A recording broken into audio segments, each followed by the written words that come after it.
네, 안녕하십니까. 정신건강 진례지와 신체 신호를 결합한 LSTM 기반 멀티모달 자태 예측 모델 발표할 때 과천대학교 일반대학원 IT융합과 재학 중인 강미라입니다. 네, 발표 시작하도록 하겠습니다. 일단은 목차는 다음과 같습니다. 첫 번째로는 서론, 두 번째로는 연구 과정, 세 번째로는 연구 방법, 네 번째로는 연구 결과에 대해서 말씀드리도록 하겠습니다. 첫 번째로는 서론인데요. 첫 번째 서론 부분에서 연구의 필요성과 연구의 목적에 대해서 말씀드리도록 하겠습니다. 일단 이 연구가 필요한 이유에 대해서 말씀드리도록 할 텐데요. 첫 번째로는 전 세계적으로 자살은 꾸준히 심각한 공중보건 문제에 처해 있습니다. 그래서 세계보건기구의 최근 보고에 따르면 매년 70만 명이 자살로 생을 마감하며 이는 40초에 한 명꼴로 자살하는 것을 의미합니다. 자살은 전 세계 사망 원인 중 4위를 차지하는 주된 요인 중 하나로 기록되어 있고요. 그래서 이러한 통계는 자살 예방과 정신건강 증진이 긴급히 필요함을 시사하고 있습니다. 이러한 자살률이 올라가면서 정신건강 서비스가 이제 수요에 비해서 공급이 하나의 부족한데요. 그래서 이러한 문제점에 대해서 말씀드리자면은 국내 관련법상 정신의료기관 전문의가 1인당 환자를 60명까지 담당하고 있습니다. 이는 OECD에서 가장 높은 수준을 시사하고 있습니다.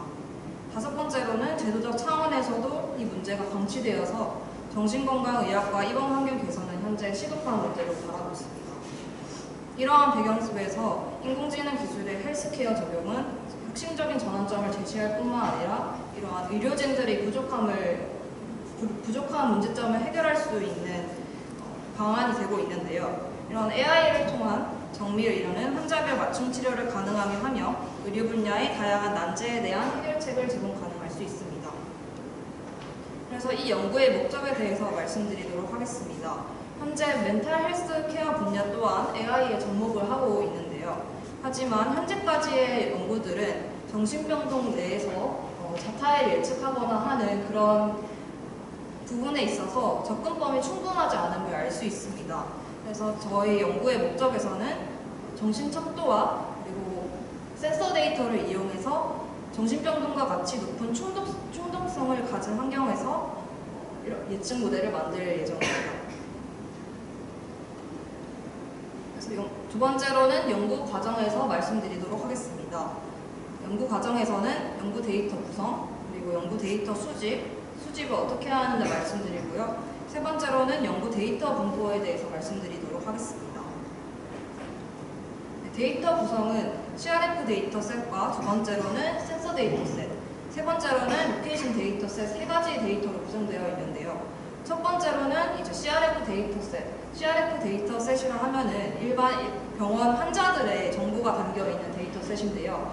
이전 연구에서는 이러한 증례지 데이터셋을 가지고 자타해를 예측을 하거나 자살 예측을 하거나 이러한 CRF 데이터셋으로만 구성을 많이 해왔습니다. 그래서 저희 연구에서는 이러한 CRF 데이터셋뿐만 아니라 색다르게 접근 충동적인 자살 예측을 할 수 있게끔 하려고 이제 센서 데이터셋과 그리고 위치 데이터셋을 추가하여서 자타의 예측 모델을 만들었습니다.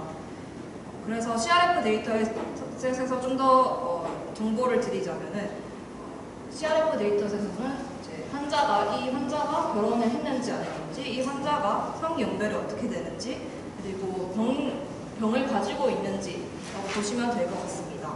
두 번째 센서 데이터셋은 심장박동 수나 가속도 센서, 그리고 이 사람이 얼마나 수면을 했는지, 그리고 이 사람이 얼마나 걸었는지 등의 센서 데이터셋으로 구성되어 있습니다. 세 번째로는 로케이션 데이터셋인데요. 로케이션 데이터셋은 위도와 경도로 이루어져 있습니다. 저희 지금 연구 과정에서는 이제 CRF 데이터셋과 센서 데이터셋을 이용해서 예측 모델을 만들었고요. 이 연구 향후에 로케이션 데이터셋을 추가해서 자타의 예측 모델을 정확도를 좀 더 높여볼 예정입니다. 그래서 이 데이터를 어떻게 수집했느냐? 이 데이터에서는 이제 서울대병원, 농림정신병원, 동국대병원 정신병동에서 수집을 하였습니다. 그래서 모집된 인원을 이번 기간 동안 추적 관찰을 하였고요. 대상자가 센서 데이터 같은 경우에는 대상자가 웨어러블 디바이스를 파괴하거나 데이터 수집이 50% 이상의 시간 동안 제대로 이루어지지 않은 경우는 연구를 종료하였습니다.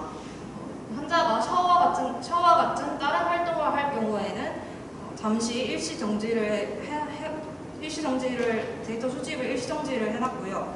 그래서 본 연구의 참여 연구 기관 중 하나인 헬스코넥트주가 참여를 하였고, 생산된 의료용 스마트밴드의 제품 공급을 담당하여 상체 신호 데이터를 추출하였습니다. 환자에게 제공한 스마트밴드, 웨어러블 디바이스에서 획득한 실시간 생체 정보와 수면 활동 입력들을 BLE 게이트웨이를 통해서 수집하였고, 저장할 수 있는 데이터베이스 환경을 구축하였습니다. 증례지 같은 경우에는 인구학적 정보, 진단 정보, 아까 말씀드렸던 투약 정보, 임상전 척도의 평가는 이제 2년 정도의 경력이 있으신 연구 간호사에 의해서 수행되었습니다.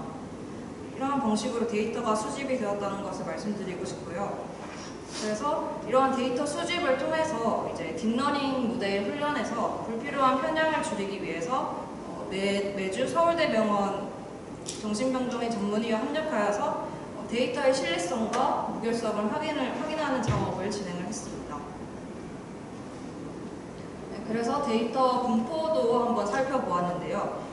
병동 내 환자의 인구학적 특성 분포를 상세히 조사하였습니다. 이 데이터는 아까 말씀드린 CRF 데이터에서 상세히 조사를 하였는데요. 수집된 인구학적 변수에는 나이, 성별, 결혼 상태, 교육 수준, 직업, 종교, 건강보험, 가입 여부, 법적, 유죄, 판결 여부, 한 달 수익, 신체질환 여부, 정신질환 유무, 약물 복용 여부 등을 이제 데이터 분포를 확인을 하였습니다. 보시는 그래프는 나이와 이제 월 수입이 어떻게 되는지를 조사한 데이터 분포인데요. 첫 번째로 나이 같은 경우에는 20대에서 30대가 주로 나타났고요. 그리고 월 수입은 0에서 1000 사이에 환자들이 정신병동 내에 많은 것을 확인할 수 있었습니다. 그리고 이제 성 같은 경우에는 남성이 주로 공포를 하였고요. 그리고 결혼 여부 같은 경우에는 미혼, 기혼, 이혼 세 가지의 부류가 있었는데 미혼이 가장 많았습니다. 그리고 교육 여부에 대해서 이제 공포를 확인하였는데 5졸 이상이 학연이 많은 것을 확인할 수 있었고요. 종교 같은 경우에는 없음이 무교가 더 많았던 것을 확인할 수 있었습니다. 그리고 이제 직업 같은 경우에는 무직이 많음을 확인할 수 있고요. 오른쪽 그림에서 이제 보험 가입 여부에 대해서는 건강보험이 많은 것을 확인할 수 있었습니다. 그리고 이제 범죄 이력이 있냐라는 것은 이제 정신병동 내에서 많은 것을 확인할 수 있었지만 있음의 환자도 존재한다는 것을 알 수 있었습니다. 마지막으로 정신병동 내에서 어떤 정신병을 가진 환자가 많냐 살펴보았더니 조현병을 가진 장애와 양극성 장동 장애가 많은 것을 확인할 수 있었습니다. 이러한 데이터 분포를 확인해서 예측 모델 변수를 어떻게 할지에 대해서 말씀드리도록 하겠습니다. 일단은 예측 모델에서는 먼저 CRF 데이터, 즉 환자의 건강 정보나 이제 인구학적 정보만을 이용해서 어떻게 예측 모델이 나올까라는 것을 진행을 하였고, 저희가 연구에서 결론으로 말씀드릴 것은 이러한 CRF 데이터를 이용하는 것보다 이제 센서 데이터랑 같이 결합을 해서 정신병동 내에서 자타해를 예측하는 것이 더 정확도나 이런 부분에서 좀 더 높게 나올 것이다라고 가설을 설정을 했고요. 그래서 예측 모델 CRF 데이터만을 이용해서 예측 모델을 만든 결과입니다.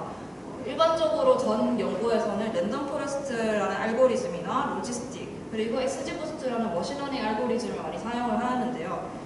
그래서 이제 저희도 CRF 데이터만을 이용해서 이렇게 성능평가를 한 결과입니다. 그래서 성능평가는 어떻게 진행을 하였냐? 성능평가 평가는 프레시션, 그리고 센시티비, 그리고 애플 스코어, 그리고 RC, AUC 등으로 평가 지표를 작성을 하였습니다. 프레시션은 양성 예측의 정확성을 보여주고요. 양성 예측이라 하면은 이제 자타의 예측, 이 사람이 이제 자타의 예측을 할 것이다 라는 것의 예측의 정확성이 있고요. 센시티비는 실제 양성을 식별하는 능력입니다. 그리고 애플 스코어는 정밀도와 재현율의 조화이고요. 그리고 RC, AUC는 클래스 간의 구분 능력을 평가하는 평가 지표입니다.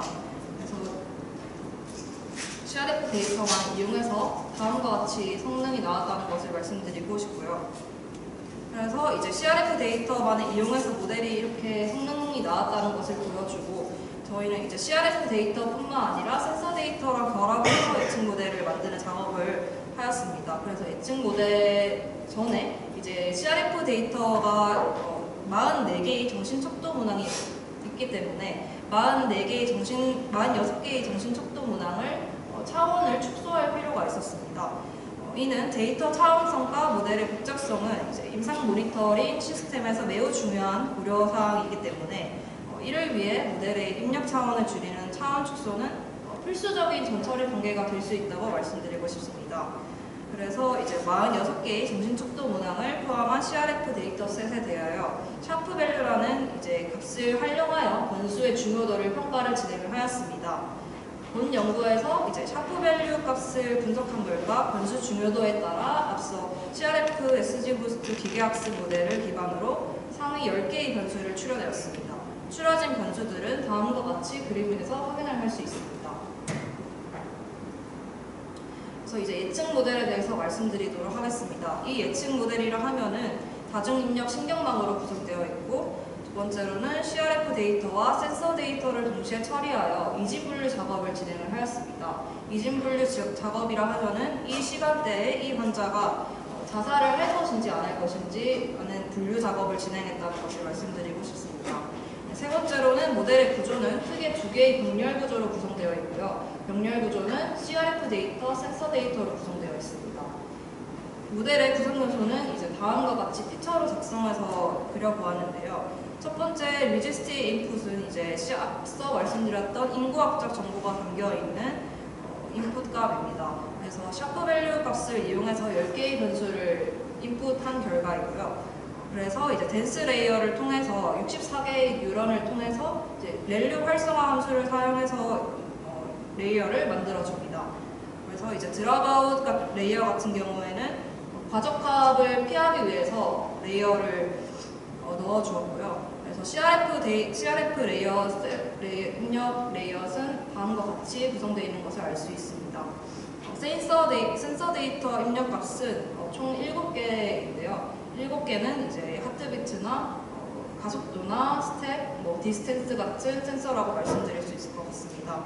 센서 데이터에서 인포트 값을 받아서 이제 LSTM은 이제 시계열 데이터를 처리하는 데 능숙한 딥러닝 모델로 LSTM을 센서 데이터에 추가해서 출력을 해주었고요.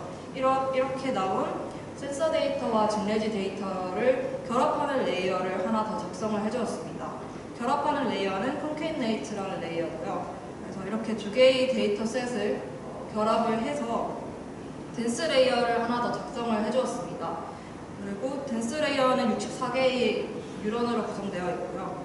또한 가적화 방지를 위해서 드랍아웃 레이어를 또 추가를 해주었습니다. 마지막으로 출력값은 이제 이 사람이 모든 데이터, 직레지 데이터와 센서 데이터를 보고 이 사람이 과연 이 시간에 자타회를 할 것인가라는 것을 출력을 해주는 것입니다. 그래서 모델의 구성 요소는 다음과 같이 되어 있고요. 이 모델을 만든 결과 값을 아까 CRF 직레지 데이터만 이용했을 때 난 결과처럼 보여드리도록 하겠습니다.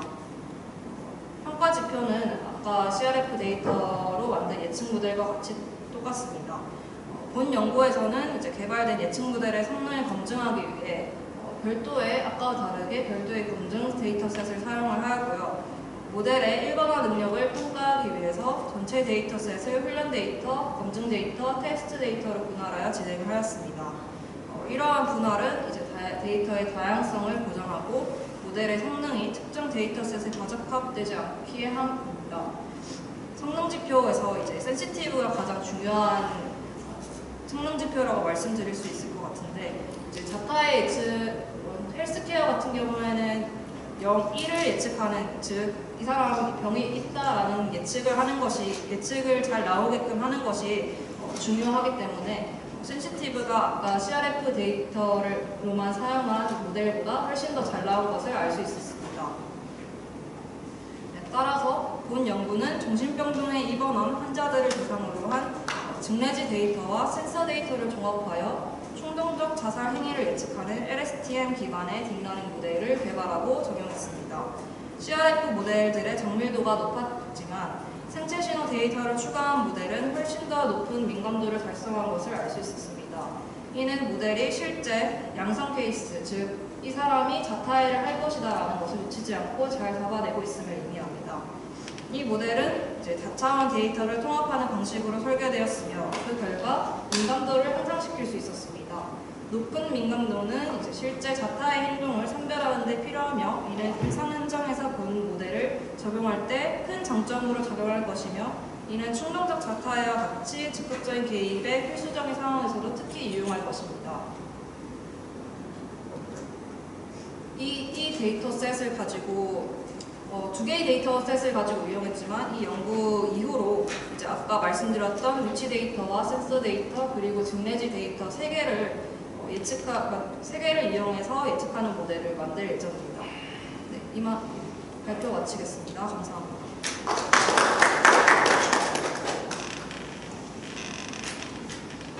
네, 혹시